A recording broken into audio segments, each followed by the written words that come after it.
What is up, guys? It's your boy JP, and I gotta talk about Joker. I just saw it recently, Saturday at 4 o'clock at the AMC at 34th Street. And I was actually in the city for New York Comic Con at the time, so that was pretty interesting seeing such a movie during that time. Kind of changed my whole perspective that weekend. Yeah, I got to talk about this movie, man. It was something else, man. Saw it with a couple friends. They came down and we all met up and went to go see this thing. Where do I start, man? I mean, obviously, Joaquin Phoenix was incredible. I definitely think he's gonna get a Oscar nomination, Best Lead Actor for sure.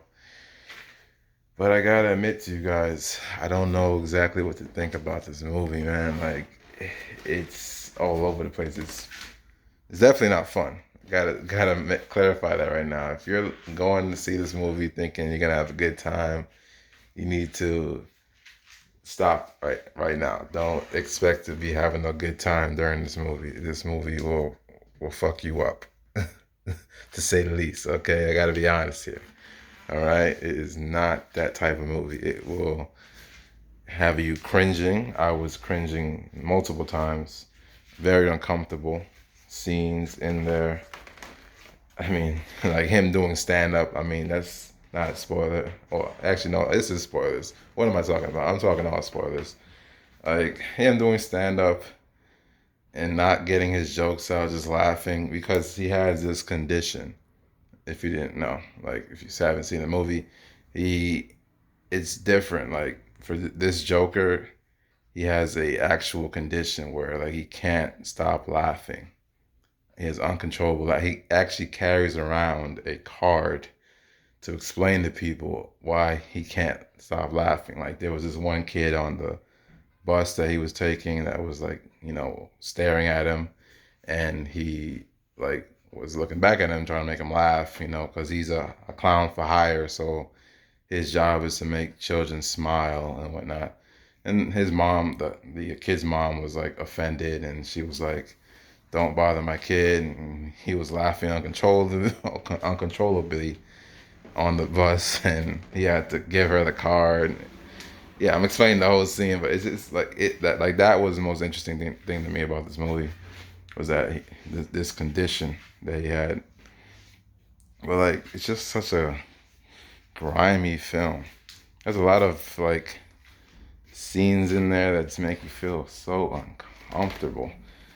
I mean, holy shit, like, and like the violence. Honest to God, the violence in here. For someone like me, like I don't really take violence that hard. Like it's nothing for me, but something about the way the violence is portrayed in this movie really got to me. Like it's just, ugh, man, the blood that just spurred out from some of these kills that he was doing. Like the couple guys he killed on the train, uh, his like co-worker that he killed in his own apartment. Oh my goodness, my God. I don't know what else to say about it except that it's a good movie, but I don't know if I can watch it again. That is my honest opinion. Like, I don't know.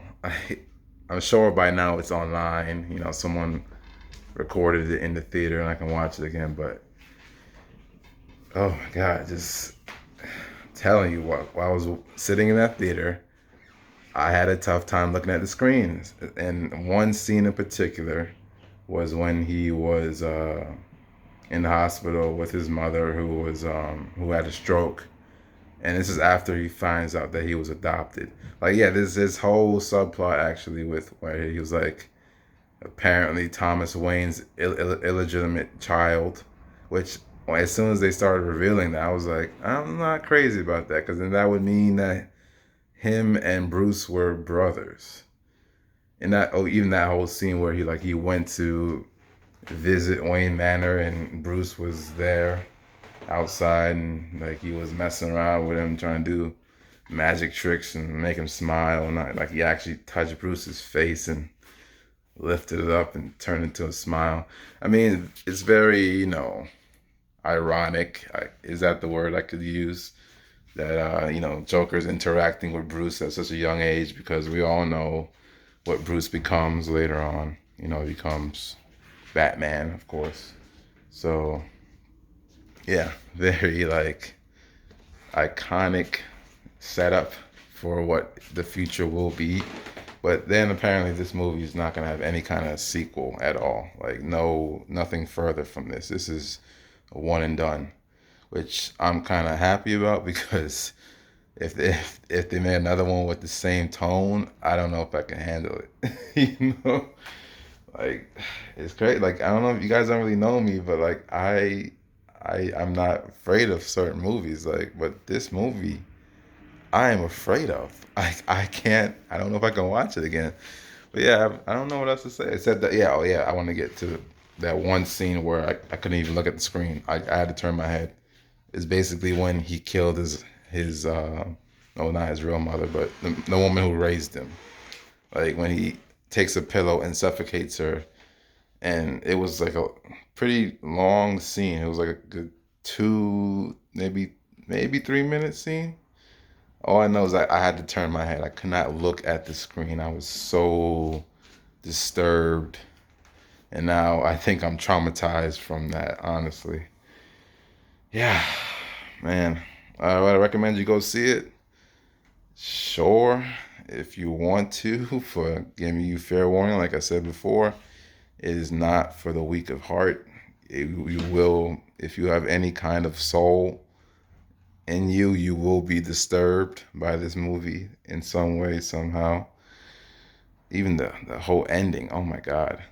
Where like he goes on TV with the interview with Robert De Niro's character, and he's just expressing himself, all his problems with the world and the city and whatnot, and how he feels like left out and whatnot. It's very heartbreaking.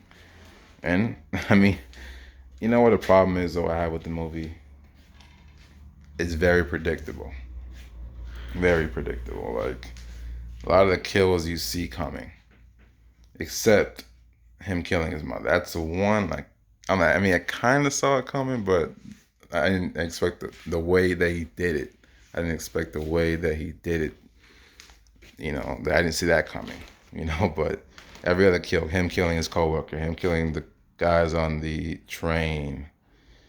Actually, no, that one kind of surprised me because I forgot that he had the gun. And oh my God, that scene where he is dancing for the children in the hospital and the gun falls out his pocket. Oh my God. I mean, everybody in the theater was cracking up. I was dying. But we probably shouldn't have been laughing at that scene because it was very dark. you know, he's dancing and singing for these cancer patient children, and a gun falls out his pocket. Like that is insanely wrong. Like what if it went off? I mean, he was dancing in his apartment and with the gun, and the gun went off and he shot the wall. I mean, he could have killed somebody. You know what I'm saying?